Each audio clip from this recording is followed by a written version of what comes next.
안녕하세요. 법무법인 천명의 경태현 대표 변호사입니다. 상속이 개시되고 상속 처리를 할 때에는 상속세도 납부해야 하지만 취득세 역시 납부해야 합니다. 상속으로 인해 소유권이 이전되기 때문입니다. 상속세에 비해 취득세율은 비교적 낮은 세율이기는 하지만 많은 분들께서 예상 밖의 큰 취득세에 당황하시는 경우도 많습니다.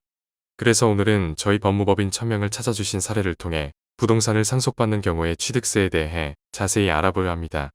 질문과 답변의 형식으로 설명드리겠습니다.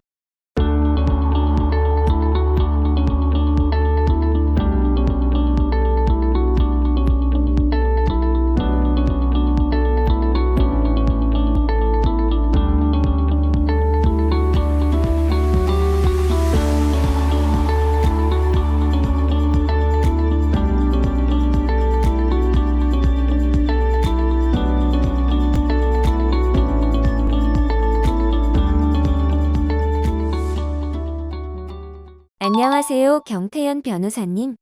얼마 전 아버지께서 돌아가셔서 상속 처리를 준비하고 있습니다. 아버지께서 거주하시던 주택과 상가 한 채를 물려주셨는데요. 그런데 세금 관련해서 상속세뿐만 아니라 취득세까지 부담해야 한다는 것을 알게 되었습니다.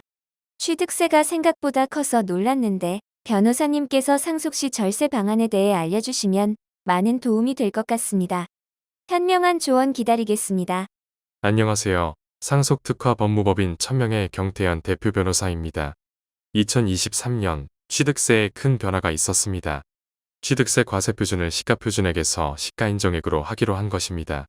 보통 시가인정액이 시가표준액에 비해 높은 가액으로 형성되는 경향이 있어 이와 같은 개정을 통해 취득세 부담액이 높아져 부동산 증여 건수도 많이 줄었다고 합니다. 그러나 상속으로 취득하는 경우의 과세표준은 여전히 시가표준액입니다. 이러한 시가표준액은 시가인정액보다는 비교적 낮은 수준으로 형성됩니다. 상속으로 취득하는 부동산의 경우 피상속인의 사망으로 인해 의도치 않게 부동산을 취득하게 되는 성격을 띠고 있으므로 그 사정을 고려하여 세금 부담을 경감시켜주기 위한 취지라고 해석할 수 있을 것입니다.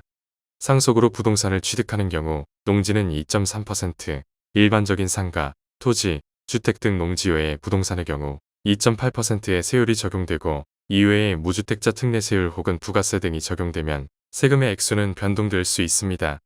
그렇다면 주택 상속 시 취득세를 절세하기 위해서는 어떻게 해야 할까요? 앞서 말씀드린 무주택자 특례세율의 경우 무주택자가 주택을 상속한다면 취득세율은 0.8%가 적용됩니다.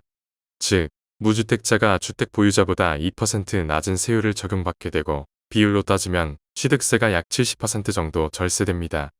예를 들어 상속주택 시가표준액이 5억이라면 1천만 원의 세금 차이가 발생하는 것입니다.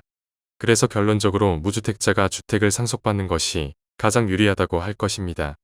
피상속인이 부동산뿐만 아니라 다양한 종류의 재산을 남겼다면 상속인 중 무주택자가 주택을 상속받고 다른 재산은 주택을 보유한 상속인들이 받는 구조가 가장 바람직할 것으로 보입니다.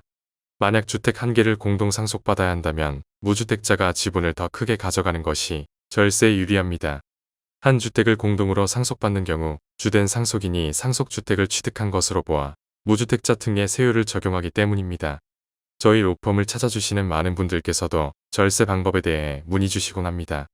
그러나 상속을 어떻게 하느냐에 따라 절세 여부가 크게 달라질 수 있기 때문에 절세에 유리한 지분 배분법에 대해 상속 전문가의 도움을 받으시는 것이 가장 적절합니다. 그러므로 보다 자세한 것은 저희 상속 특화 로펌 법무법인 천명과 세무사의 자문을 동시에 받아 정확한 법률과 세무상담을 받아 보시길 바랍니다. 오늘 준비한 내용이 마음에 드셨다면 좋아요, 구독, 알림 설정 한 번씩 부탁드립니다. 상속, 유류분, 가사소송 등에 대한 유익한 정보가 계속해서 업로드됩니다.